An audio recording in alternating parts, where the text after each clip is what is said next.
Here we go. So, welcome, everyone.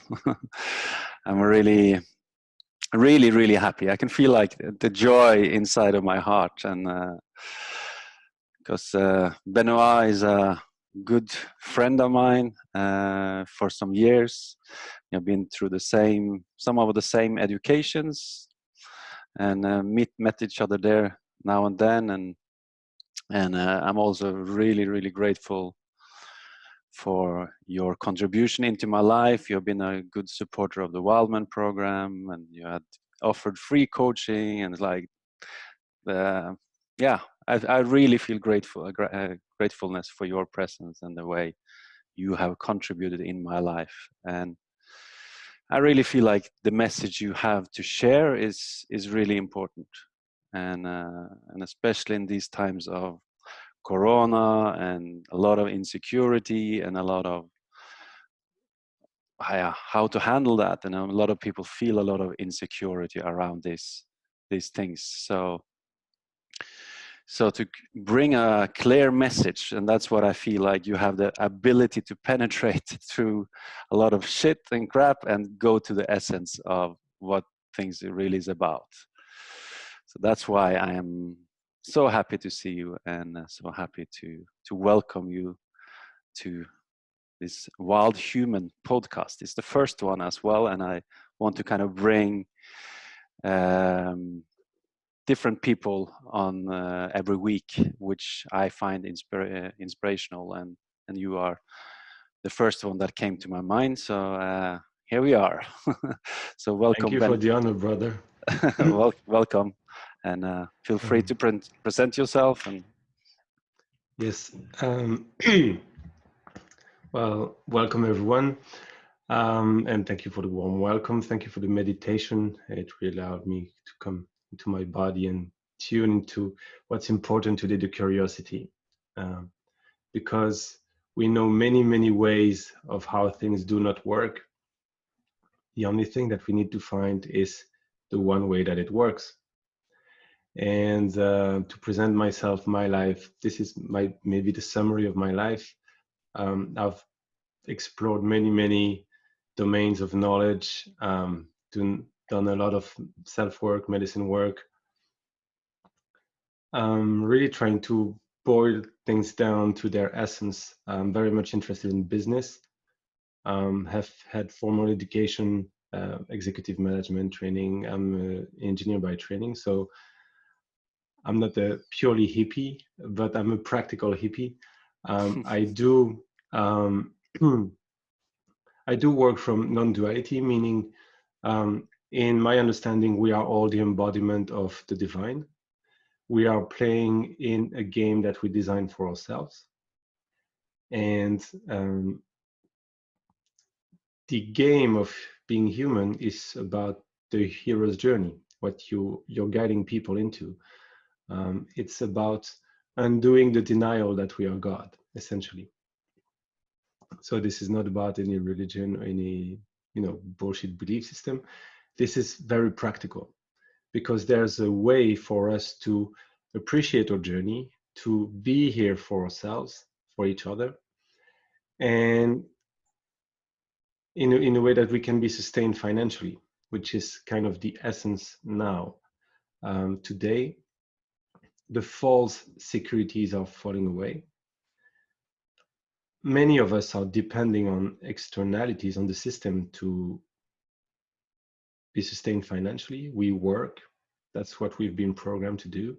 We work because we don't know, one, what wealth is, two, what value is. So value, yes, it's what is being exchanged for money, but what is it really, and how do you create it? And when these central questions are being answered, then we can completely design lives aligned on freedom, aligned on living our own human journey, and being ourselves. And it is enough, and we are enough, and we can absolutely be sustained financially from our own human journey, harvesting, not creating, harvesting the value that we naturally create and offer it to others. So essentially offering who we are to others, and they will be happy to give us money in exchange for the value we bring to the table. So this is very simple, and it is simple. And this is what you're doing here now, having this conversation, creating value. And I believe that the world very soon, sooner than we might think, will be aligned on that, will be aligned on the natural expression of abundance. All lack is completely artificial. It roots in fear of not enough, and no amount of having, of material acquisition, will quench that thirst. And that thirst is being quenched when we understand that we are enough already. So this was for the hippie talk. Please guide the conversation towards what you feel is appropriate and valuable and useful for the audience. I want to invite those who have like sharp questions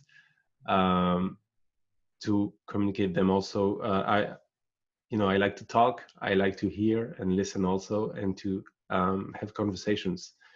If I want to talk by myself, I go back in my living room and I can talk to myself.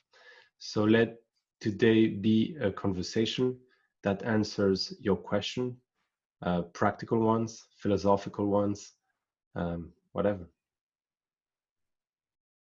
Yeah, and I can be a little bit like a guide and looking to the questions a little bit, and I can be the one who mainly ask you the questions so that you can keep your flow, and yes. I will ask these questions. Maybe a suggestion, maybe to start with, I can, because it's really simple. I can paint a picture of what business is, what value is, what wealth is, why, what money is, and boil things down to their essence. And from there, I'm assuming a lot of, first of all, people's mind will open, and many very interesting questions can arise, and maybe you can work that way. What do you think? Yes, no?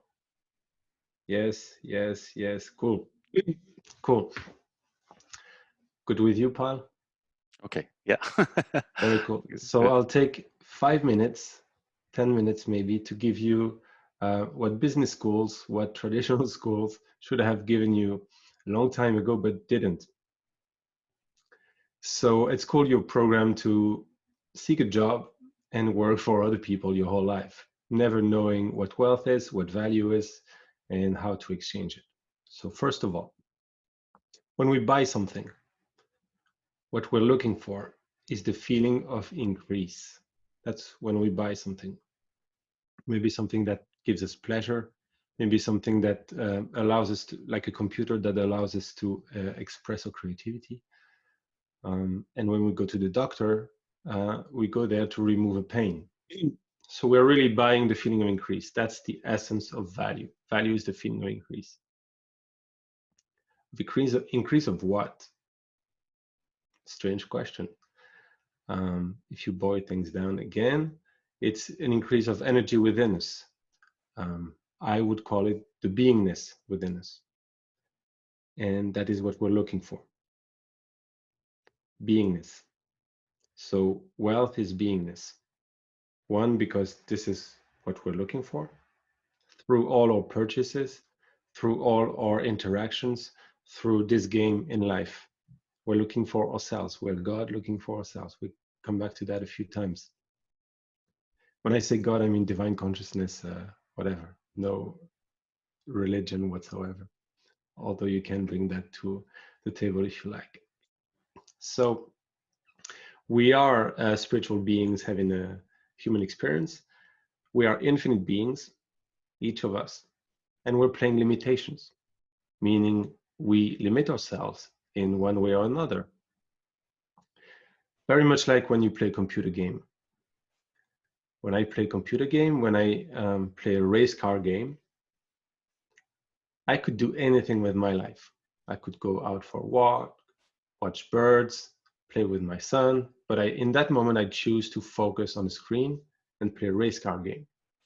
And I'm so much into the race car game that when the car needs to turn left a lot, I turn with it, with the paddle. You've probably seen kids do that. We're so immersed in the projection that we're going with it. Well, it's very much the same thing here. We're focused on certain aspects of separation and limitation. And so we limit ourselves in a way. Limiting ourselves allows us to focus on something very specific. And that's where our gifts come into play. We are each different. You are unique. This is an infinite universe. You are unique. Never again in the history of the universe will there ever be someone like you with your experience, your perspective, your history, your background, and your hopes and dreams. And this makes you unique. So, and by processing life, by just going through life, you have created a lot of value already. A lot of value already. Because the feeling of increase, you've produced it for yourself a lot with your own focus. So I would like to, so the context, the background, we're God playing a video game, we're limiting ourselves, but no limitation is real. We're limiting ourselves and we forget that we are. And so that we can focus on certain aspects that we crunch, we process, and then we gain unique experience. That is who we are. And to bring the feeling of worthiness, of value to it, I want to invite you to close your eyes for 30 seconds. And we're going to do the Men in Black exercise. So you've probably seen the movie Men in Black, where Will Smith shows up in front of random people that seen aliens with a red flashy thing, and he can make them forget. Your life has a lot of value, a lot of worth. And here's the deal, here's the exercise. Pick one experience in your life that you would not trade for 1 million euros. You would not agree with me to say, okay, Ben, flash me with the red thing, I will forget, and I will take 1 million euros. And it may be an understanding, a realization, an event that changed you forever, something that made you who you are. And just allow your mind to show you.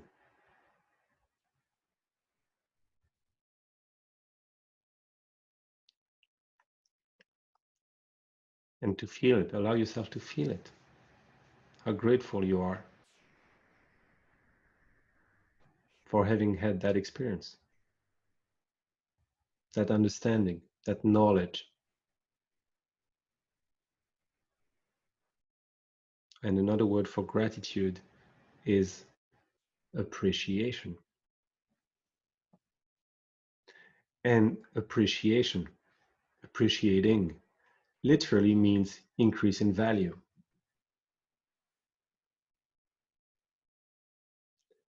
So when you connect to that thing, event, experience that made you who you are, and you give it appreciation, your life instantly increases in worthiness and in value. Yes. So come back if you'd like. Stay with it if you'd like. Also, it's nice to finally appreciate who we are. And so this is it. This is business. Business is about understanding that we can give to others the feeling of increase, and in return they will give us a token that is called money, money is also called a currency, a current, like water flowing. And water flows from the top of the mountain to the sea, from the top of the mountain to the sea, from high potential to low potential. That's a current. My question to you is, if money is a current, what does it flow from and to? And answering that is a big secret that no longer wants to say secret. So any takers, just raise your hand if you'd like to jump in. What does money flow from and to? Yes, who's that? Ben. Ah, nice name. Love it. Yeah, I don't think I can unmute you, Ben. Yeah, you hear me? Hey, Ben. You hear me? Yes. Okay. Okay. I thought you just wanted us to raise our hands when we were okay to know where money comes from or what. Oh, what no. yeah. Okay. I want an answer. What's your answer? Do you Oh, know? well, I know that all the money is almost all the money is owned by 1% of the people in the world. So comes from the top. That's for sure. But what is the top? Good question. There I cannot answer. Cool. That's a very valuable information. Mm-hmm. Yes. The whole world is using money. The whole world knows that it is a currency, and yet we're not told what it flows from and to. So Mm-hmm. if we take the example of going to the doctor, you're in pain, you go to the doctor, you give him money, and he fixes you, and you're no longer in pain. So money went from disease, unease, pain to well-being. If you look at a purchase you made, you had money and you bought something that gave you the feeling of increase. So any purchase is always increasing the amount of energy, well-being, beingness, whatever. And money flows from pain, unease, to well-being. Make sense? Money flows from pain or low potential to high potential of beingness.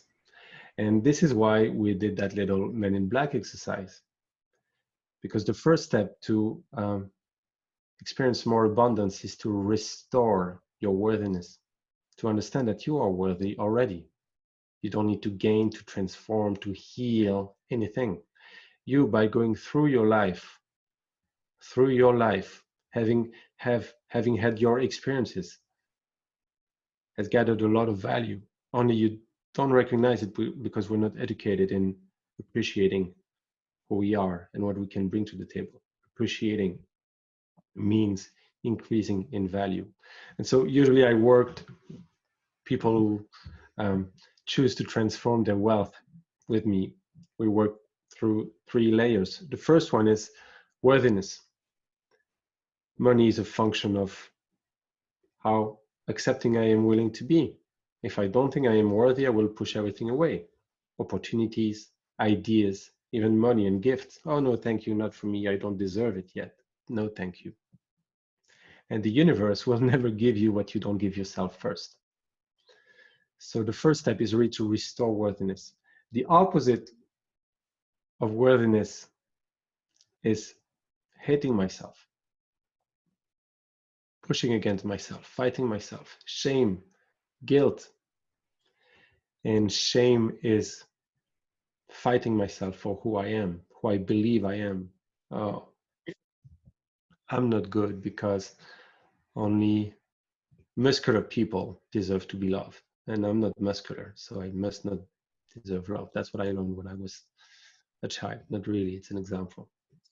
And guilt is attacking yourself for what you've done.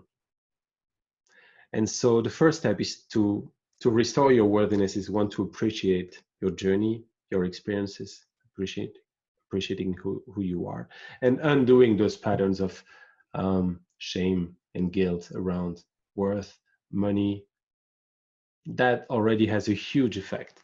So the first step is worthiness. The second step is value. Okay, once you realize, oh yes, my life is worth. Yes, I have something to offer to others. Yes. Now comes, oh, but how do I package it? And if I offer it, will they accept me? And the second fear that comes is the fear of rejection. Will they reject me? I'm offering a piece of myself. Will they reject me? And so in the second phase, money for value, you're in business. You offer value and you get money back. That's traditional business. And so we clear a lot of, blockages around that. And the third aspect that we work on is money as a function of vibration. Yeah, so I didn't go into that aspect with money. So money, so if value is the feeling of increase of beingness, money is the token for that. Money is a symbol for that. So money is really the symbol for human energy. That's it. That's the energy externalized. That's the symbol of, hey, because essentially if you take a 20 euro bill, it's paper, essentially. And 100 euro bills, it's still paper. It's not like the 100 euros is 5 times bigger than 20 euros or anything. It's just a symbol. It's a symbolic form.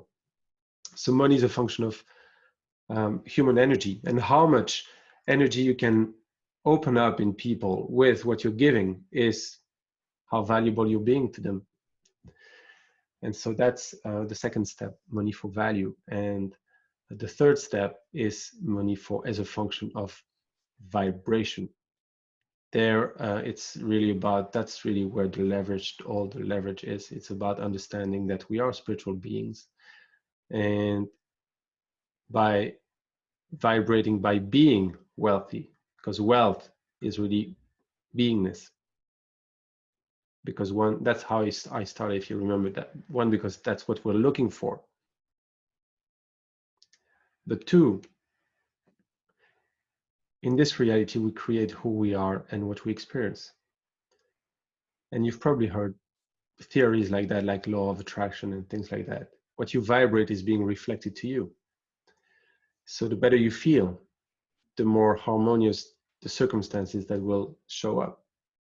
So well-being, it's nice to be in well-being, of course, but it has a utility also in terms of manifesting the life that is pleasant for you.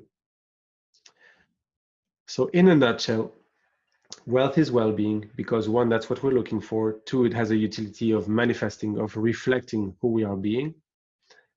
Value is the feeling of increase. Money is the symbol for human energy, for beingness. And it's very important to understand that wealth is well-being. It's not about having the most money. So this journey is not a competition of who's going to make the most money. This is not about the mindset of I'm trying to make 6 figures, 7 figures, because then I'll feel worthy. Heal the worthiness first, and the money will show up. So this is absolutely not about making a lot of money. It is about being you, harvesting your value, the value of your life, serving people with who you are, becoming who you are, and being sustained for your purpose. That's the game. And when you enter that mindset, that's usually when the money tends to flow in, because consciousness does not care for your wants, it cares for who you are being. Being is the game we are playing here. That's it. You know business. Yeah, I love that you make it so simple, and that we come into the core and beingness and being me. But what I feel also, and I think many relate to that, it's kind of, and my own journey as well lately is like how it's as you said, healing the worthiness. And there is, how can I dare to trust that? How can I dare to fully trust being me? And as I said, like, I feel like our schooling, our whole upbringing is like, no, I need to trust something outside of me. I don't trust. So how do you see the journey, the hero's journey of coming back to that worthiness and to come into that beingness? Amazing question. So yes, this is the matrix game. Delegate to the outside your authority, your sovereignty. Trust the experts, trust the teacher. Don't trust your inner feelings. No, no, no, no, no. Don't trust what feels good. So many of us, when we touch parts of our body that felt good, we were blamed for it when we were kids. As simple as that. Do not trust your feelings, trust experts, and let us break the inner connection you have. That's schooling, essentially. On the other hand, education really means taking what's inside and bringing it forth. That's so. And how to restore it is usually the calling for restoring your worthiness is pain. You can no longer take your life. So fuck it. I will try anything else, but keeping a life that just kills my soul. It hurts too much inside. And that's where you dare to ask questions and you dare to explore new systems and new ideas.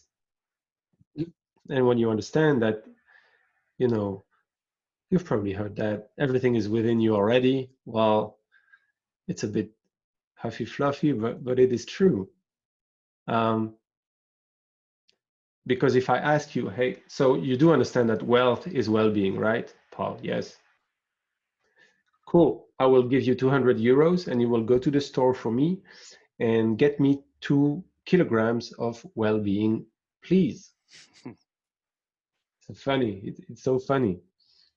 But there's a big lesson in it. Wealth is not acquired. It is allowed. It is allowed from within. And so when we start to feel ourselves, oh, there are some emotions in the way. Oh, I learned that I was unworthy. I need to be cool to be loved. I cannot be loved as myself. I need to be cool. So that's a belief that sticks with us. And if we don't undo it, then it stays with us and this stays our reality.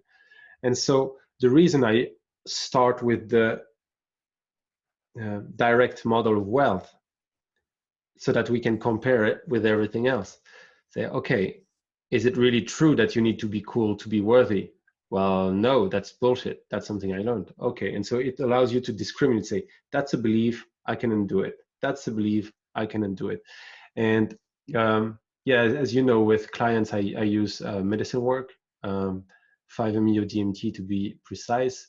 I find it's an amazing tool to facilitate certain understandings and release traumas and limitations. But I also use a technique called emotional freedom techniques or tapping when you stimulate meridian points while saying affirmations. And that's something I go through with. So medicine is like an atomic bomb. You go in and it releases a lot of repression.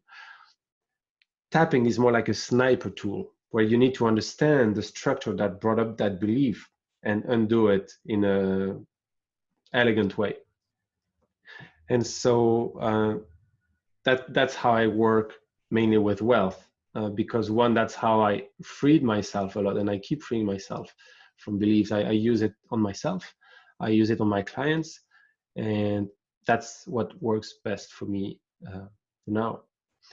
But it's important to understand where a belief comes from, how it's formed, and the conclusions we operate from to undo that. But many of us have similar beliefs, like, hey, money is bad. No, money is not bad. Money is a symbol, a token. The people using money, I've heard the 1%. Many people using money don't have your best interest in mind, but that's not your business. Your business is to have your best interest in mind and the best interest of other people. Who cares what other people are doing? What matters is that you become sovereign, You become your own authority and you choose to serve other people. So in terms of hero's journey, the calling for adventure usually is pain. And then you navigate your way into the monsters, your own feelings of unworthiness.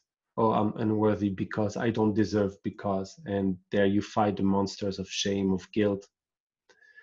And usually you fight your own and you quickly recognize, oh, this one doesn't belong to me. It came from my family. And we realize we also inherit traumas and thinking systems from our ancestry in the DNA.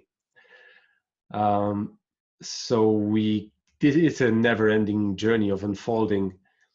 Each time you heal, so shame and guilt are you attacking yourself, if you remember. Each time you heal one pattern like that, your beingness automatically increases because you gain, one, the energy that was repressed, and two, the energy that you were using to repress yourself. It's all you. And so by healing those energies, you embody more. And as you embody more, reality reflects to you a different circumstances, more opportunities, more possibilities. And so it's kind of a virtuous circle. So it may sound daunting to go in and look at your shit and look at all the ways you hurt yourself.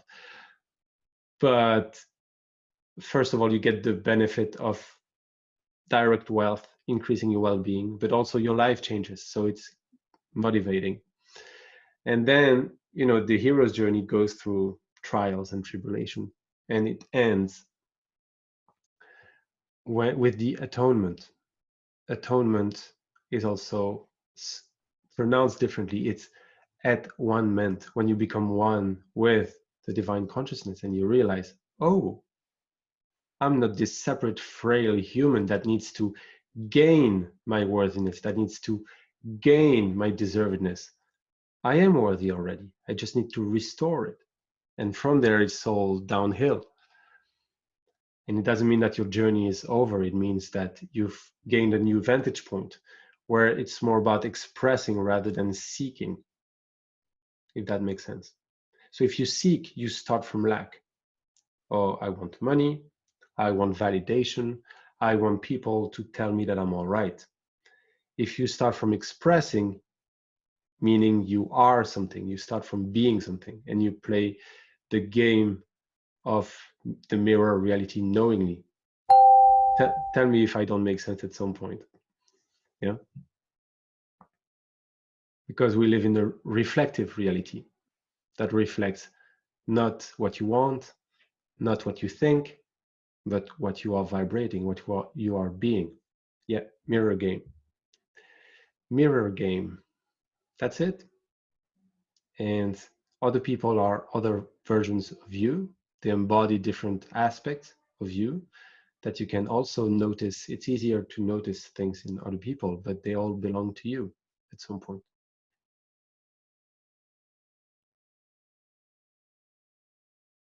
Did that answer your question, Paul? Yeah, it was beautiful and more.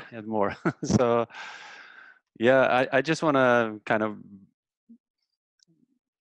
talk one example is when I was coaching with you and to talk about that value, and I was on my way to investing into like a big seminar, Mind Valley seminar, and I'm gonna go with them and I'm gonna get my teachings, of course, but that was just more like presentations. And but the reason why I wanted to go there was like I want to be amongst the cool people, or to bring my business to the next level. And it was like I was going there to buy myself value, or buy myself almost friends so that they could help me with our business. And what you helped me to do was like kind of guide me back to my worthiness, that I actually don't need to invest a lot of money to go there. But when I am in the true value and shining that, they will attract, or they will come when the time is ready, or maybe not, but my business will more grow organically after, if I am more in my beingness and in my self-worth, or like then it will come, then I will be attracted, as you say, with the mirror reality. But if I'm like wanting to run after it, it's kind of just wasting a lot of money. And I think that is where, again, I don't, it's like this journey of stopping myself, but it's like, it's so easy to run and working, and I need to work hard, I need to get produced, and I need to blah, blah, blah. It's, this conditioning is very strong.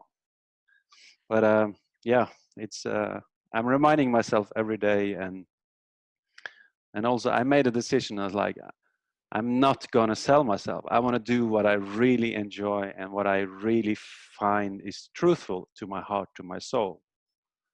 And okay, if I go bankrupt, if I die, whatever, I'm willing. I'm not wanting to sell my truth. But it takes a lot of courage to go. But that's why I love to talk to you, because you kind of saying that in a very clear way, direct way. So yeah. So yeah. That's the game. Yeah. And I'm not saying attending events, expensive events, is not for don't do it. That's not what I'm saying. But what we did together was exploring why you wanted to do it. What were you seeking there? Yeah. And is there a way that because if you seek, you don't have. If you don't have, you manifest conditions of not having, and that's the loop. So what's important is to cut through that bullshit, that story, and say, okay, what are you trying to feel? What are you trying to feel? What are you trying to manifest? And then go to the essence of that, the cause of that. And the cause is not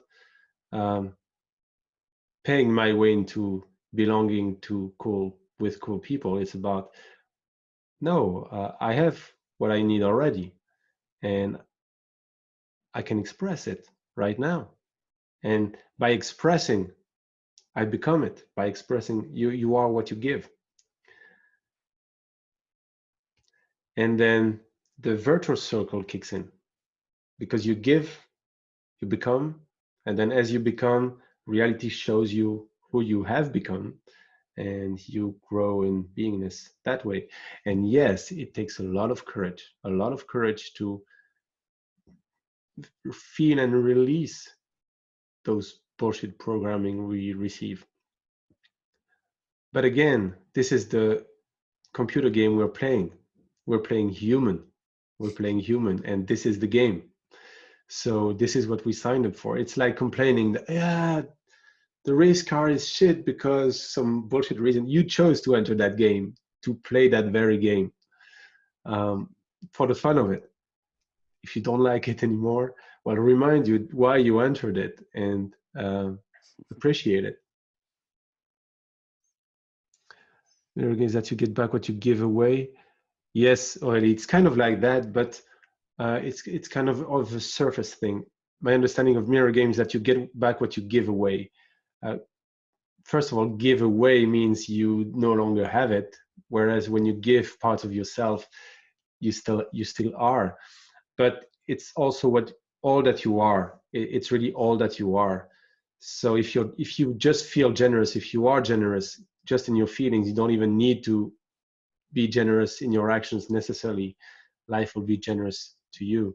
If you don't feel worthy, that's what you'll get back. Absolutely. That's where we start.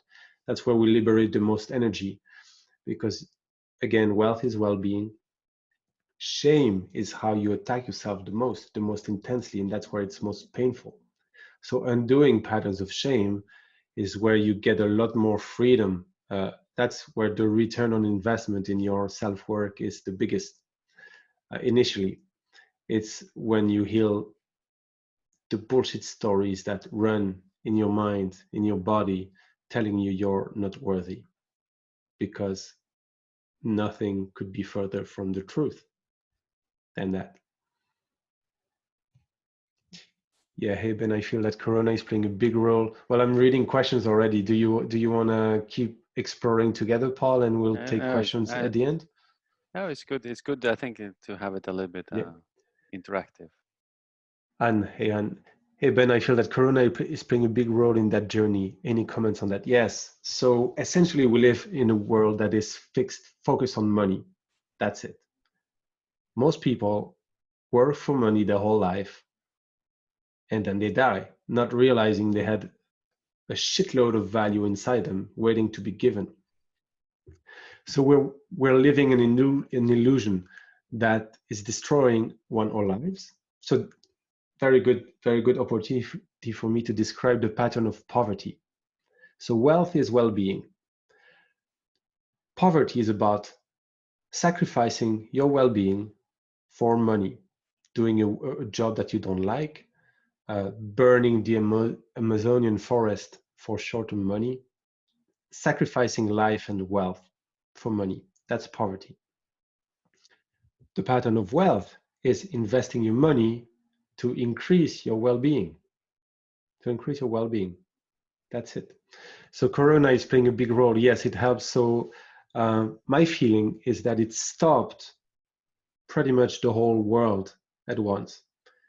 And a few billion people are confined, and they have time to bathe in their own juices and realize, those of us who are not drinking their way, waiting to be out of the confinement, can think, hey, do I really enjoy my life? What am I doing with my life? Is what I am doing contributing to more life on the planet, or am I destroying things? And so first, the whole world is halting, it's stopping.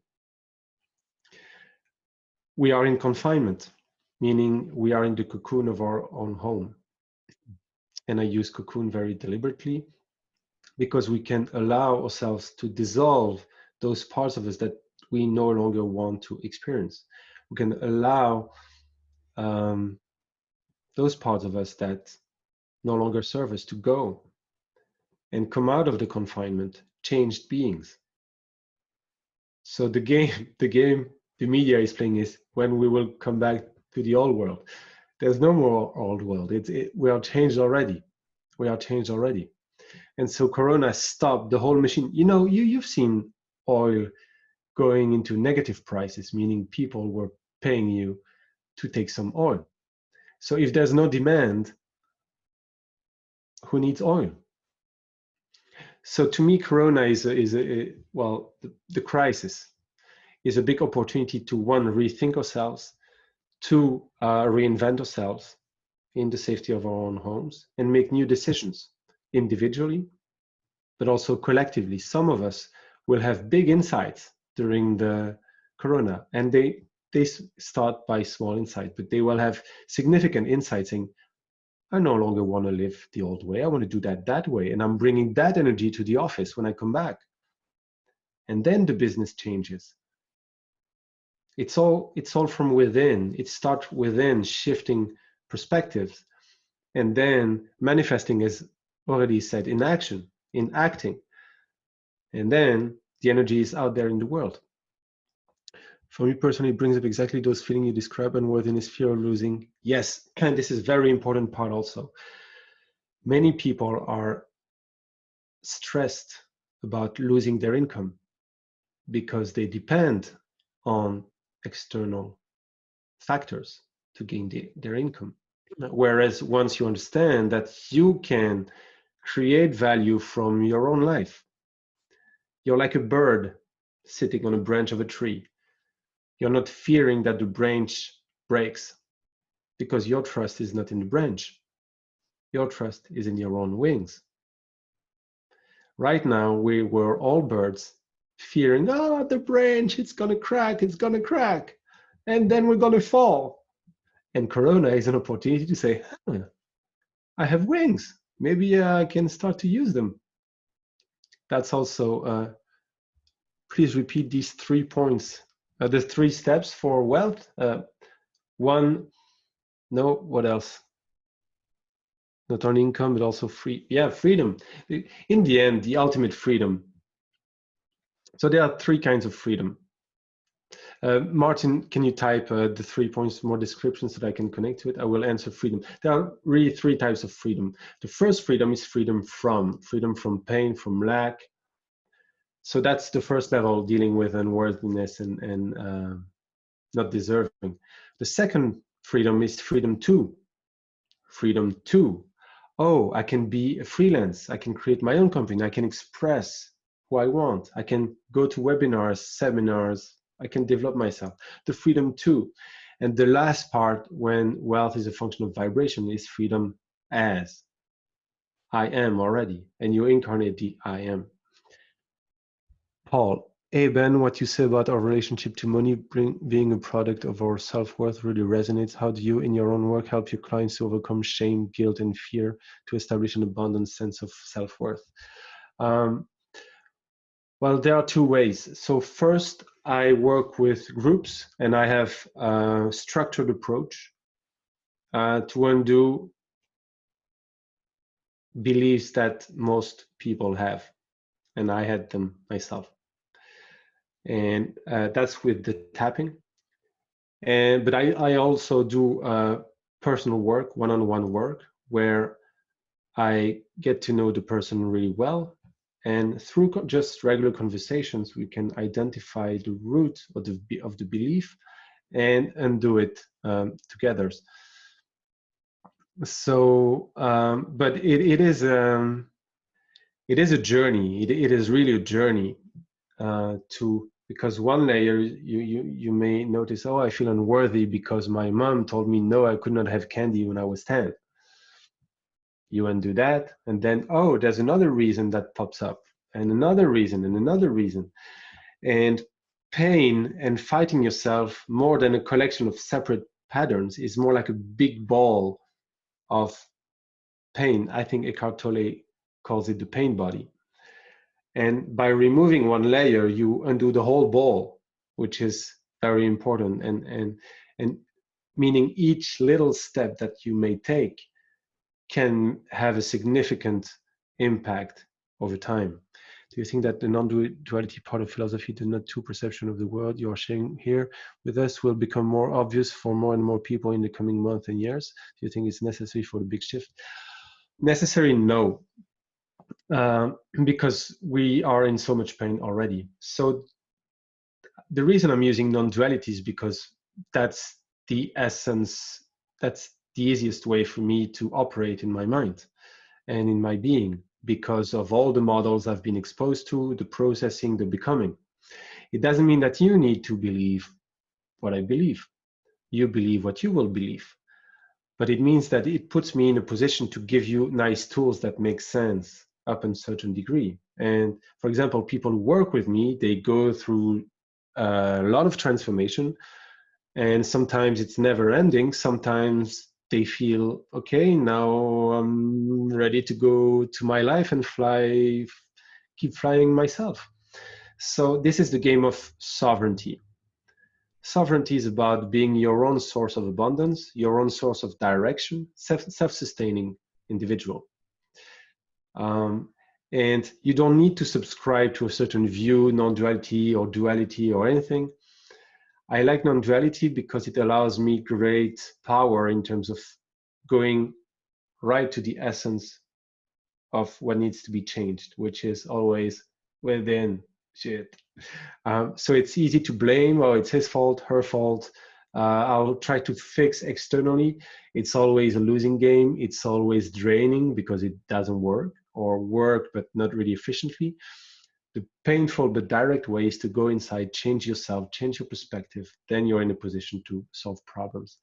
So operating from non-duality allows me to not waste too much time, so to speak, because I go to the source as soon as I admit to myself that I am the projector of my reality. Calling your best friend pain body is almost like humiliating part of yourself. No, by the way, not an Eckhart fan. Calling your best friend pain body. I didn't call it my best friend, although from the non-duality part, you are the hero, but you are also the villain. And the one you're fighting is yourself. You'll never win that fight. Never. Because winning the fight is undoing the fight in the first place. It's not beating the enemy that's going to win the fight. It's about understanding you are at war with yourself and healing that split. If that makes sense. Can I say something? I just got a little bit revelation there, like, because I feel we as human, we want to have short-time pleasure, and we're searching for that outside, or we're searching for our value, we're searching for money, we're searching for our worth outside of ourselves, and we are not going in to feel all these limiting beliefs. And as you said, I did like a darkness retreat and taking away everything stimulus, and then I could really feel after just three days how much I'm at war with myself, and like full, when I can't chase anything out there, things can really start bubbling up, and like, but to breathe through it and then sit through it and burn. But there's like, most of us, most in our society haven't learned to be and to be ourselves. So there is a deconditioning there, but it's almost like I see the whole world, like the corona and the economical crisis and the bubbles, is just getting bigger and bigger because we're taking out the value of money. We're going to have short, cheap, and we think that's going to give us value or worth if we have millions of dollars or euros or whatever, and that we will get the, well, but that's actually what's fucking up the whole world. And that is what needs to stop, that we come back and face ourselves and bringing the true worth in, and then we can really give and offer things from a real service and from a which really heal people. So it's like, yeah, you can bring into the vaccines or whatever medicine, or it's like they're gonna heal us, but it doesn't really heal us if we're not facing ourselves. And printing money and printing, if there is no value of it and just expanding the currency, it doesn't help, it doesn't solve the problem. The problem is much deeper. Yeah, very much agree. Beautiful clarity. Beautiful clarity. Seeking money, seeking your worth outside of yourself.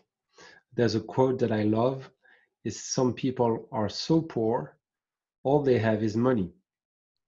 You know, money is a way to exchange value. And when you have the value, you need to integrate it also so that it becomes wealth. It's not because you buy a book that you have the knowledge automatically. So you need to integrate it. And I will say at this point, Paul, I really love having this conversation with you because one, you're doing the work. You're doing the work, and that's for sure. And you're probably one of the most dedicated person I know that is doing the work and guiding people to their own sovereignty, their own power. And that's an immensely important work that needs to exist today. But two, you're also the epitome of the journey I'm describing. You went through belonging to certain schools, to certain thinking, then you made your own path, and you didn't want to compromise your truth. And now you're guiding people, not with stuff you've learned, you're guiding people with who you have become. And that's where you're in the position of transmitting the greatest value, because it's not from knowledge. The vibration is alive. You embody the vibration of it, and you keep embodying it every day with your practice, with your progression. But you embody it so it becomes a real transmission. And that's how, from being to being, through resonance. And that's how people can assimilate the greatest value. So you're a beautiful example of what it's like to be paid to be you. You're not paid for what you've learned. You're paid for becoming yourself. And I'm assuming you're doing the practices because it feels right for you. It feels right. And exploring thousands of ways of doing it and selecting what worked best for you and offering that is tremendous service. You're saving people years by having crunched those years yourself. That's what I mean. There's worth and value in the human journey. And by appreciating it, we increase its value and we become it. That was a side.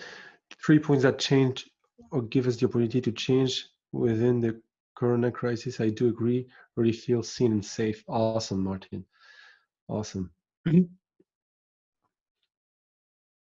You're muted, Paul. Hamid wants to speak. All right. I can unmute. There you go. Hamid. Yes. Hey. Hey, Good Hamid. to hear you, brother, in this stuff. I just felt like it's like a confirmation. I've been on this path also for many years from a different background and with a lot of struggles. But I always somehow in my heart knew that if I find God, everything would be found. That was like, I'm willing to do whatever, but God, I want God more than anything, you know, and God will solve everything for me. And I just want to say that it's a long journey. It can be a long journey, but I don't know, maybe in this time it will be kind of really shift, gonna happen really quickly. But it's like death and death over day and day to really let go of what I'm not, because it's death. And in the end, the real me cannot die. So I was trusting that if I die, I go back to my mother's chest or God's chest. So whatever happens, I'm safe. You know, what will die is only that I'm not, you know, like you mentioned before, you know, it's also letting go. It's like you really die. You just go into something that you already are, but you are not familiar with it because we are so stuck here. It's yeah. So thank you. I feel like I just need to continue my journey. I don't have to be, you know, I'm already wealthy. I feel like, okay, thank you for this call. And just kind of confirming that it's a long journey. It's about death of what we are not. That is the struggle, because I don't want to die. I want to sustain who I think I am, but not who I really am. That's the journey. So I wanted to just add that. Beautiful. If I may bring clarification. So yes, it's about becoming God, knowing that God is not external to you. You are it already. You just forgot. You're projected into the computer game, playing forgetfulness, playing denial, playing limitation, playing separation, knowing none of the limitations, none of the separation are real. So you can undo them as you're doing.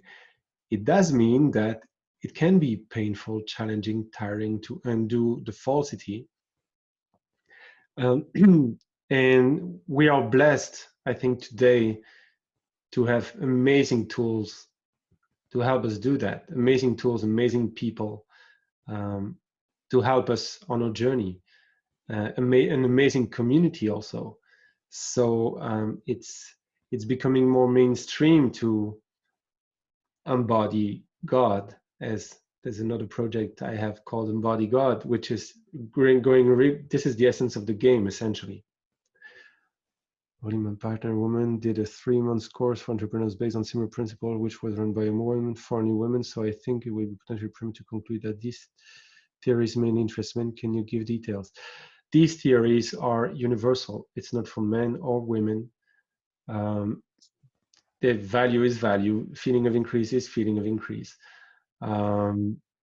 Yeah, no, that's my politically correct answer. No, only men should do that, and women belong to the kitchen. I hope that's clear. No, that was a joke. No, of course, and this is about empowering human beings. This is about being human, and women have a huge advantage in this because most women are more in tune with feelings. So it's easy to feel, am I trying to express or am I trying to take? Am I trying to gain or am I trying to become? And there's also more power in the feelings. And I know a lot of women in business who are doing really well because they really found their calling and they're giving business. Business is about giving value. But if you understand value is the feeling of increase and it comes from your own journey, business is really about, service is really about loving other people. It's about giving yourself to other people, which is love. Women are insanely good at loving, more than men maybe. So that's a huge advantage also, to just give your devotion, give your love. So I'm very happy that some women have developed programs on similar principles. I think so. Yeah, in your invite, Paul, you said that I was one of the smartest guy and everything, blah blah blah. I hope it's not about me at all here. It's about principles, keys that I give you, and then you can never talk to me again. You can still use them. It's not about me at all. I'm interested in understanding those key principles, the basic laws, and sharing them. That's it. That's it. Bjarne, you want to ask a question? I can unmute you. There. Yes. Thank you. Can you hear me? Yep. Yes. Hey, Bjarne. Hi. Thank you. It's very inspiring. A couple of days ago, I had a talk with my friend, Gitte Saldan. She's an integral sexologist like Paul. And I felt like money is blocking me. I was speaking with her about my business, where I just hired a CEO to have her take care of that, and my other business where I also want to find a CEO to take care of that, so that I can be free to dig deeper into my life purpose. And then it just suddenly struck me that okay, I'm very dependent on this this fundament of money, and for me to live free, and for me to maybe help others live free as well. And I had this I had tears running down, because I felt like it was not up to this guy and this woman and this man to have more, get more things than others, that it should be more fair. So I just feel like the money are blocking me and maybe others for doing some real change in the world. But I also at the same time feel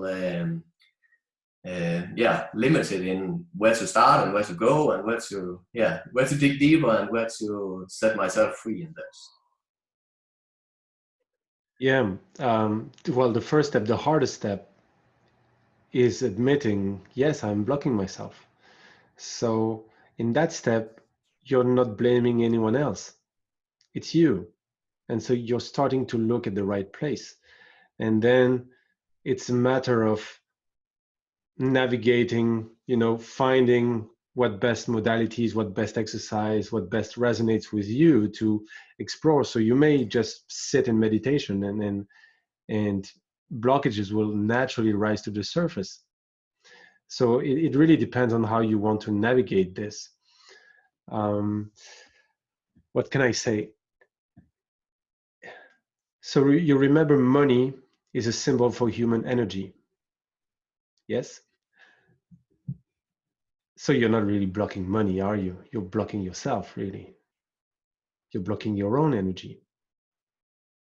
So maybe feel into your body mind where it's most painful. That's where the most intense blockages is, where it's most painful, what it's about. So this is kind of a whole conversation in itself, but I'm give you kind of pointers. Go where it's painful. What are you not expressing? What vibrational tone are you not expressing? What have your body mind, maybe not yours even, or your ancestors have learned that if you expressed, you were not safe? That's where I would start if I were you. And when the mind will try to project that problem on the outside, say, no, I know where the problem is inside. Stay with it. Stay with the pain. Stay with the dissolving. If you do find, okay, so after this call, I have prepared a little page where I will make accessible. I will listen to the call again, scan for the beliefs, the blockages that I'm feeling, and I will make a few tappings. So it's guided tappings. You will have the instructions. So if you do feel you know what it's about, tell me, and I most probably have one tapping for that. And if not, I will design one for it. Yes. So exercise in vulnerability. Feel into yourself. If you want to share it on the call here, I will include it. Deal? Cool. Cool. Martin's, sorry. I'm in charge. Can you do sign languages? Yeah. Hello, everybody. Pleased to be here as well as everybody else. Something happened with the chat that I put 2 quick question marks in, but I didn't put a question mark after my question. And the question was that you were talking about 3 points that were describing the possibility for people, for humankind to change with the corona crisis. And there was something about rethinking, could you take that again? Because I didn't have the possibility to write it down. Yeah, first of all, no worries, it's being recorded so you can go through it again. But if the question comes, meaning there's new stuff coming up. So essentially, you mentioned 3 things, it's really one thing. It's about us going inside, making new choices, transforming. By making new choices, we automatically transform. And then going back into the world, changed beings. And investing our energy, investing our money, investing our time, our efforts into stuff that we believe in. No longer stuff that, hey, if you've worked at the same company, at a petrol company, and you no longer believe in oil being an essential element in society, you say, my life, if I work there, my life has no meaning. I want my life to have meaning. I will find something else. And so it's an opportunity. So it's like, you know, winter, nature goes to sleep, and then it emerges back into spring. Same here. We all go back inside so that we have an opportunity to go back and flower in a different way.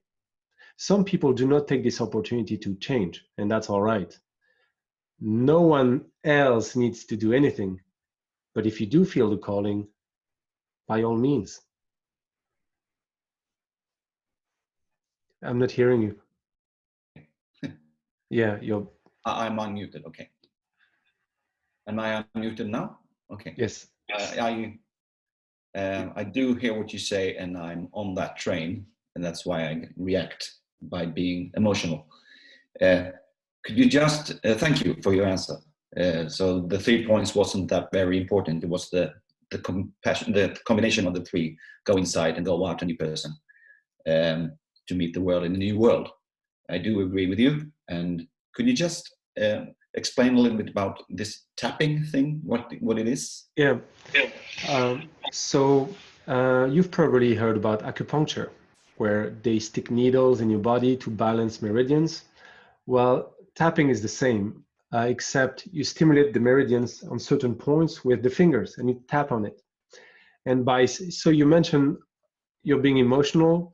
Well, that's a great place to start. When you have an emotion, it means your energetic system is not in balance. So by feeling this emotion, you stimulate those meridians, and the emotion dissolves.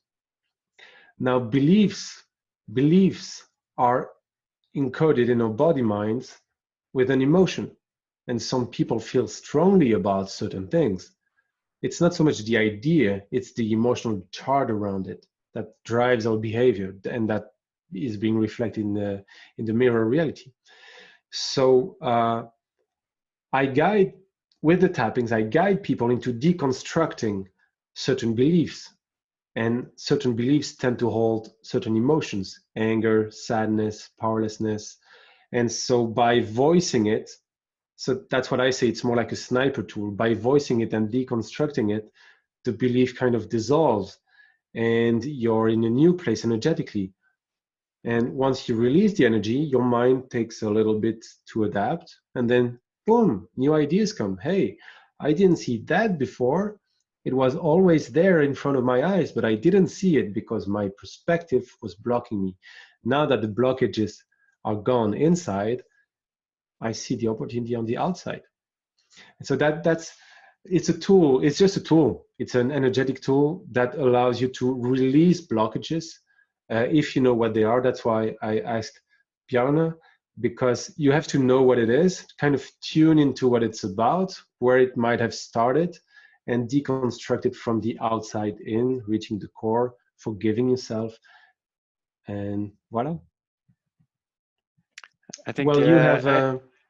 I think Ole Arvid has a question. He has been waiting for some time. All right, Ole Arvid, nice to see you. Let's bring him on. Thank you. Can you hear me? Yes. Yeah. Okay. Good. Thank you. Really nice to follow this conversation. I just realized an interesting fact. 2 years ago, when I met Benoit, I didn't know that I was afraid of getting out of money. So I thought I had a quite successful business, and I was loving what I was doing. But through the journey I have gone through with Benoit and the tapping, the Bufo experiences, I realized that I had a big fear of running out of money. And after the tapping, it felt like this fear was relieved. And then my coaching business started to take off in a very good way in February, March. And then when the Corona hit, boom, all my invoicing was done overnight. So no income this month at all. And I know that for 6 months ago or something, I would have been terrified now. But now I feel nothing. I feel no fear at all. And that's a good thing. But the other thing now is the fear of, why don't I fear that anymore? Because the fear of running out of money, I have no thoughts about it at all. So it's almost like, this is almost strange. I feel nothing. I feel no fear of it. So I think that's interesting. The old fear is gone, and now it's almost a new fear is coming in.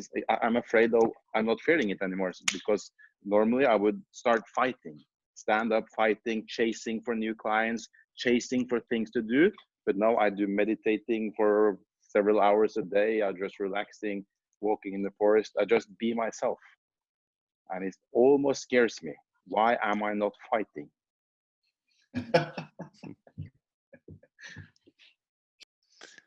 Yeah. You want a suggestion to that? Yeah.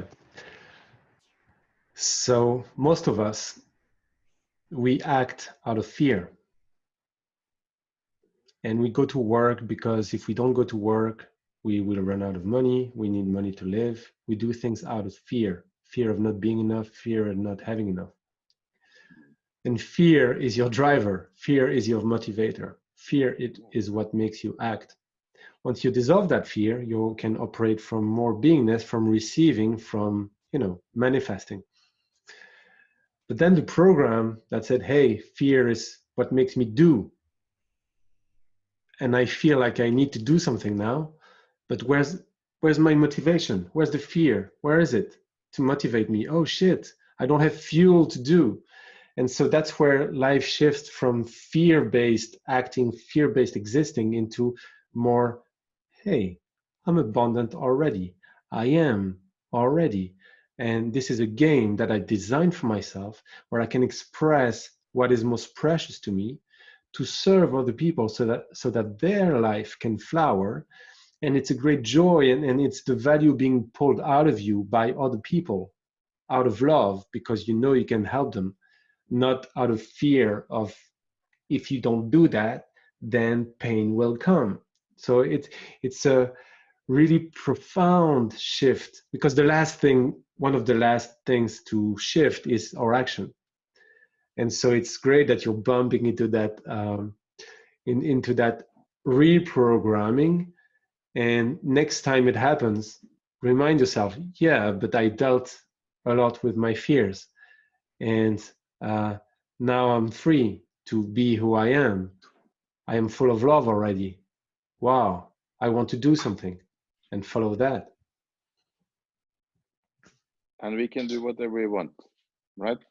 Yes, that's the essence, in the third stage, where money is a function of vibration. Essentially, anything that comes out of love that you want to be and incarnate has value. being paid for being you, but you don't know who you are. You're unfolding yourself also. You're unfolding your character. So it's about surrender. It's about feeling the impulses, the whispers of awareness, and following them rather than following the fear as a driver. Following your highest excitement. What can I share for its own sake, not in the hope of having any return for it? You become more like an artful expression of a human being rather than a businessman doing this so that I can get this in return. Not that there's anything wrong with it, but it's just a different stage of being wealthy. Yeah, and I think also today we sniff if the businessmen are needy or they're gonna have something of us, and we getting more and more allergic on that. On all the we have so many offers, and we in one way we tune into where is the intention coming from them, or like if they're gonna have something or like hook into it. But You feel it when you read an ad on Facebook. You know that they want something from you. Usually, you can feel it in your energy. This person is manipulating my emotions so that to sell me something or anything, they don't really have your best interest in mind. And what I hear, like, for to kind of sum it a little bit up, I see the time is on its way out, and so for the people who are in the corona crisis and maybe feeling fear, maybe the business is a lot of insecurities, like sit in it, feel the pain, find any technique, tapping, meditation, the Wildman workout, or do whatever practice which is aligned with you to feel it, because the more we feel it, and then we can transform it and vibrate on a higher level.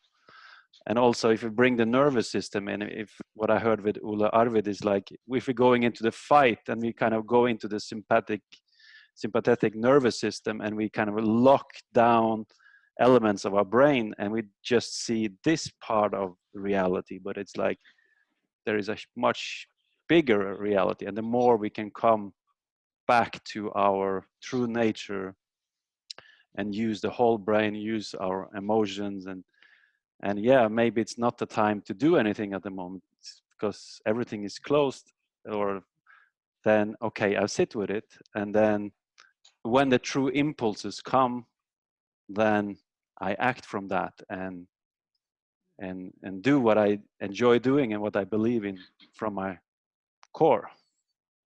If that's some of the message I get from you, and in that sense. And you bring a very important element also. So knowing is not enough. It's about being. It's about embodying. It's about doing the work. As Ahmed was saying, it's about processing and going through the limitations, going through the patterns. And the workout you're bringing, it's about bringing the information, this way of being, into our nervous system so that it becomes second nature. It becomes natural. It becomes effortless. Yes, I'm here to play, to express myself, to be me in service to others. And the exercises that you bring in and the wild mind workout is excellent to get the shit out and really get anchored into that willingness to be and bring those energies in the body, which is essential. That's like the very last part, is to bring, because if all we have is, oh yeah, I know what value is, I know what wealth is, but then you don't do anything, then it's of no worth. If you bring those energies in your body, you appreciate your journey, and you do practice to embody, then it's impossible for your life not to change. It's impossible. Beautiful, beautiful. Is it, yeah, we have 5 minutes. Any last? I see more questions. Hey, your words resonate still. I don't get them fully, as I always been operating from my fears. I've just come out of a limiting working situation. I have money to get by for 2 months and I'm done. I want to start my own passion business, but I have no money, so my new journey stops already there. I'm afraid of not surviving. Do you have any perspective that I could benefit from? Yes. So in the first part, So we work in 3 stages. We're going to talk about the 2 stages, 2 first only now. So the first part is about receiving. So anytime you're in fear that I will not get enough, things might not work out, I will run out of money and I'll die, all this. So I will include a few of these tappings in the mini course I will make available for you.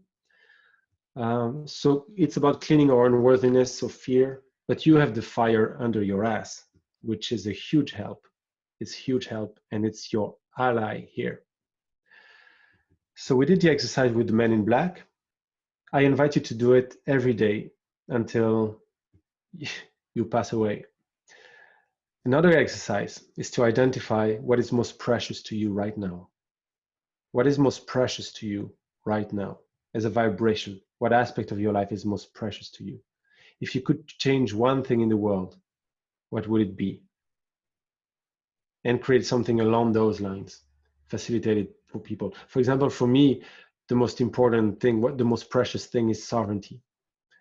And pretty much all my work is aligned on sovereignty. It's about empowering people, helping them understand that they have all the power they want inside them. Everything is inside them. And that's my life. I'm super happy when I do it. What is most precious to you? And it can be linked with the thing you appreciate the most, you know, in the Men in Black exercise. The reason we're fishing for the most precious thing for you is because you're going to feel so much gratitude in just having it and offering it. And this increases its value already. So it's not really about what you do, it's about how you feel when you offer it to other people. If that's really the shortcut to how to give the greatest value to the world. It's about taking what's most precious to you and offering it to other people in your own way. Understanding that you are a beginner, maybe, and you'll always be a beginner. So there's no point in waiting for anything, waiting to be perfect, waiting to be better. You seem to have the fire under your ass, so it's your ally. Don't ask yourself any question. Start with something. Go out there with the gratitude, the appreciation of being you and being in a position to serve people just by being you, with your perspective, with what is most precious to you, along the lines of what is most important for you, and you'll do well.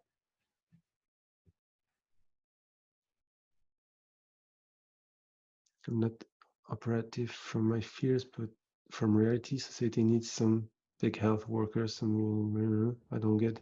We can dream ourselves back to a complete take what you need for free society. I don't resonate with take what you need for free society.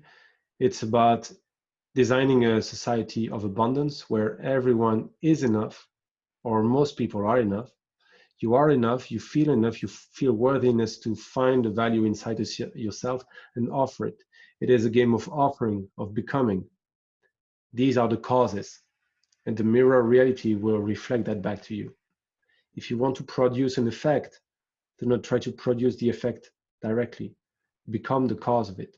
Becoming the cause of it is becoming the vibration of abundance by understanding that you are enough, that you have enough, and that your journey has worth and that you can offer it to other people. So, and yes, we need health workers, police, farmers. We need also you to become what you want to give to the world, because that also is very valuable, if that makes sense. Beautiful, beautiful. I think we said 1.5 hours, and I think we can move on. And but just to at least wants to summarize a little bit. I hear you have an offering. What I can say first is, like, I have a wild.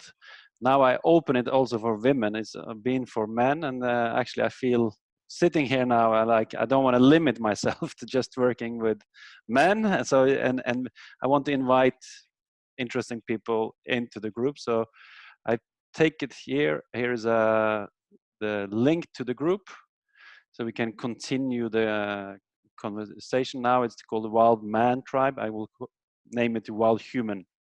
So there I will post this webinar, and we can also continue the chat there if you feel like doing that. And you can look at the webinar again and again. And I will also, I'm in now in a 21-day challenge, and a few of you guys are in there, where I work with the Wildman workout, or what and sexuality and addiction practices. But what I do sometimes, I put up a free wild human challenge. So you can do like 6, 7, 8, 9 days of free workout where I offer that, so you get a taste of what I'm doing. So I'm planning to do it after this 21-day challenge. But if you go into the group, then you will get more information about when that's coming up. So, and then I heard you have something, Benoit. Yes, I do want to reward expansion, and so on my site, so I will, well, you can send a mail when it's up. I will post a few tappings for you to undo some patterns. So I will listen to the call again, scan for limitations that I felt. Anna resonated with me a lot, so I know a few ones that would help you. And you can start freeing yourself. And yeah, so Martins, you will have a practical example of what tapping is, and you will feel the difference in your body. So it will be coming in the next few days, probably. Will you bring it into the Wildman, or do you have another page where you want to bring that? Well, or how I have set up the page already for them to register. Yeah, so It's a yeah, I'll put it here. Put it in the link if you can, in the chat. But of course, there's nothing there, so you can just register. But I will, because I didn't know what would come up during the call, and I will select a few tappings to put them there so that you can do some work on yourself and increase your wealth already. Yes. And I will also, in this my Facebook group, the Wild Human Tribe, I will also post link to your videos there, so Perfect. that you get it there. Perfect. Awesome. All right. Thank you, Benoit. It was epic, as you said, as you promised. So I'm very happy and joyful to have you here. And next week I will bring another guest in. So I will also post that in the Wild Human Tribe. So feel free to follow that. Same time next Saturday. Amazing. So thank you, everyone. Really nice to see you, and special thank to you, Benoit, for thanks for the coming. chat. Thanks everyone for your presence here. Just being there, being exposed to this activated stuff in you, I hope. And my wish for you is that you can be sustained financially for living your journey, for just being yourself. Understand that you are enough, you are worthy, and it's all a game of expressing who we are in service to each other, very much like Paul is doing magnificently in his work with the wild human now. Wild human. Beautiful. Awesome. Cool. Cool. Thank you.